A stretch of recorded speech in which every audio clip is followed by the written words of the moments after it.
Black Friday is almost here. Let's cue the flashing signs, the endless ads, and the shopping frenzies. It is a time when millions are spent worldwide and we are all chasing discounts and we just can't resist. But what is the real cost of this so-called deal bonanza? Well, spoiler alert, it's way more than you think. And yeah, let's dive into this not so glamorous side of Black Friday and its fast fashion, and stick around because there's hope and solutions to make a change. And if you're new here, I'm Elle. Welcome back to my ethical fashion YouTube channel. I upload weekly, so feel free to subscribe and turn on your post notifications. Okay, let us get into the exploitation behind the sales. To start off, there is a real human cost. The fast fashion industry thrives on racial capitalism, which is essentially extracting wealth from underpaid workers, often in developing countries. And often enough, brands push garment workers to cut costs at any expense, which results in them being paid poverty wages against their will, being in unsafe working conditions, and having a lot of long hours. And during Black Friday especially, this just gets worse. Factories really speed up production to meet surging demand, often forcing them to work 16 to 18-hour days, and they can be paid as little as 3 cents per garment. And if you don't believe me, well, just a couple of years ago, an undercover reporter reported that Shein's workers were being paid just 3 pence per garment, and they were working 18-hour days and were making up to 500 items in one shift, which is crazy. But where does this profit even go? Like, who's making a profit from these cheap Black Friday fast fashion deals? Well, it's not going to the people that are making it. It's literally lining the pockets of the wealthy, the elite billionaires, the 1% who don't care what is happening to their workers. And even delivery workers aren't spared. For example, Amazon, their fulfillment centers, specifically on Black Fridays, see trucks dispatched every 93 seconds to meet the demand, leaving the workers stressed, overworked, and underpaid. And they also work long hours, from 12 to 16 hours each day at Amazon, to meet these shipping deadlines. And last year, Amazon workers in 30 countries even threatened to go on strike during Black Friday to demand better pay and working conditions. Like, who wouldn't? But Black Friday is an American holiday, but in recent decades, the US phenomenon has spread across the globe, both in-store and online. And what was once a one-day event has become a whole season, with offers and discounts now starting as early as October, which is crazy, and have even created an online spin to it, which you may already know as Cyber Monday. However, really this expansion has a lot of deeply concerning consequences because we're on a limited, resource-scarce planet. So let's get into the environmental impact. So fast fashion and Black Friday have a huge environmental toll, which is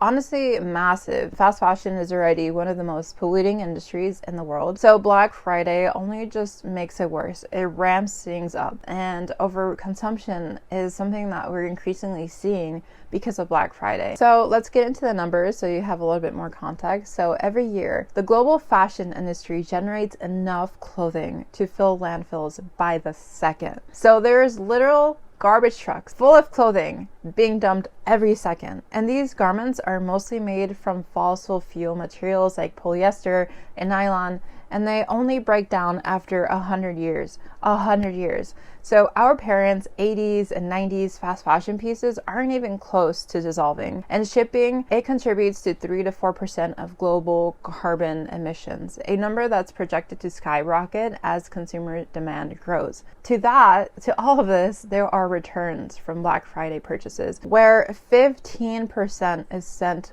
back. That is a lot. And surprisingly, statistics report that up to 80% of items bought on Black Friday are thrown away after just a few uses or even no uses at all. So it's important to remember that each item that we buy is made by pairs of hands, human hands belonging to someone who, like us, spends much of their day working to provide for themselves and their families. And I don't want to point any fingers to consumers or individuals because this is a systemic issue, but millennials have been reported to be the next most likely cohort to return fashion items bought on Black Friday, with 1 out of the 5 things purchased to be returned. This only gets us into an endless cycle of waste and pollution that our planet can't bear any longer, and that garment workers are suffering to provide to us. However, big brands and organizations are the real problem, like I was saying, and they simply do not care about the negative impact unless it costs them money. They often have taken action in the face of concern by putting sustainable spins to their products. They have done this by also pushing eco-friendly collections and eco deals, but something will always feel off. And I think that feeling is of mistrust when there is an increasing amount of greenwashing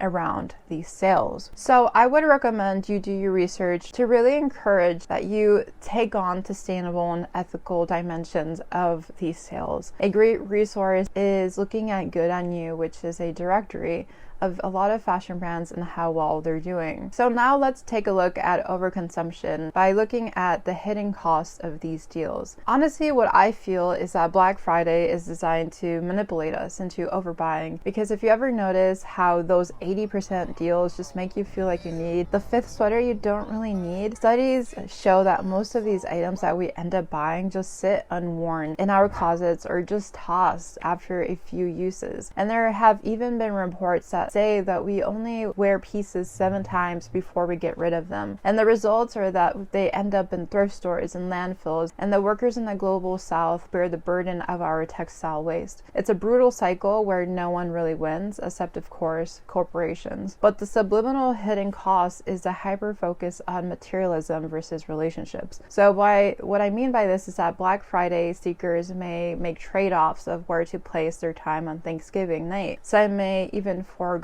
traditional family dinners to leave and camp outside of these stores to get the best deals first. So a night typically meant for loved ones, for reflection, for gratitude, has honestly shifted over the times to one of pursuit of material items. We have even reached a point where we're trampling each other, getting into serious altercations, causing injuries and property damage. But that's not to say discounts aren't crucial for people who rely on price reductions. There's a lot of people struggling right now, and so Black Friday sales can really be a time for us to purchase items that we've either wanted or needed but can't otherwise afford, especially as the cost of living has only risen. But this shouldn't prevent us from holding brands and corporations accountable for their harmful social and environmental damage. The interconnected nature of our planet inhabitants calls for this, and it means that we have to address the exploitation that is harming all of us. And sadly, our current discount culture only serves to reinforce injustices and creates more distance between what is truly meaningful in our lives. So the good news is that we can really break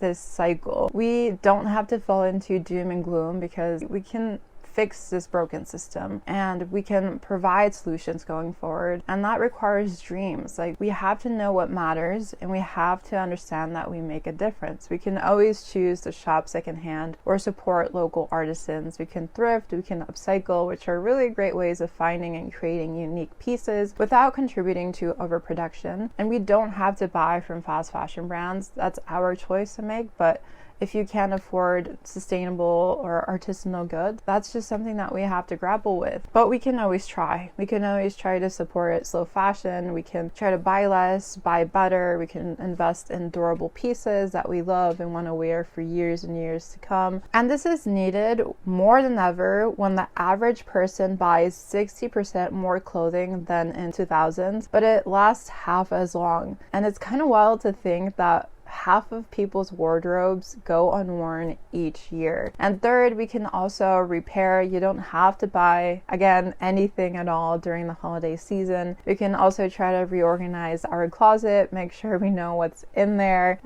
make sure we're avoiding buying what we already have. And this can really help us avoid overbuying things that we may already own. But yeah, just imagine, bear with me, just imagine if everyone last year did this. It would help us save so much money money, given the average Gen Z consumer age from like 18 to 25 was expected to spend about $471.21 on clothing, footwear, and accessories during Black Friday and Cyber Monday. Also, I must say that fast fashion brands really need to get their game on. Things have really started to change over the recent years. According to Jessica Arredondo Murphy, which is a co-founder and COO at the thrifted, says Black Friday through Cyber Monday really presents an annual opportunity for retailers to build both revenue and acquire new customers. However, with a sixth of sales expected to be returned, along with all the associated costs of reverse logistics and re-merchandising that comes with returned goods, a successful holiday season is about balancing sales with margin protection. So fast fashion brands are actually losing money by producing and selling cheap, badly made clothing that is constantly being returned. And the biggest cause of these returns is customers being unsatisfied with how the clothing fits. So it's actually crucial brands create the right fit to build people's satisfaction and create trust and loyalty that will keep them coming back. And I have hope brands can be part of the solution. For example, Rayburn is leading the way by closing its stores on Black Friday to offer garment repair workshops instead. And other brands like EcoAlf have launched a recycling Black Friday campaign to redefine how we consume, take responsibility for our choices, and save the only planet we call home. And it actually calls for us to make conscious choices and be part of the solution, not part of the problem. So now let's get into conscious consumerism and community action. But if you're going to go out shopping on Black Friday, just try to challenge yourself to approach it consciously. Before you make a purchase, consider asking yourself, do I need this? Will I actually use it? Can I find it secondhand or repair it somehow? But if you're really passionate about making a difference, consider hosting a local clothing swap in your community. It's such a great and fun way to refresh your wardrobe without harming the planet or your wallet. So yeah, Black Friday doesn't have to mean buying into fast fashions, exploitative and unsustainable practices. We have the power to change the narrative, and it can start off small with intentional choices. So I challenge you this year to question your actions, support workers, and show some love to our planet. And I also urge you to hold brands accountable and to keep calling them out so we can ensure a just and humane world. Don't forget to like, share, and subscribe if you found this helpful, and feel free to share your tips for a sustainable fashion industry in the comments below. Peace and love.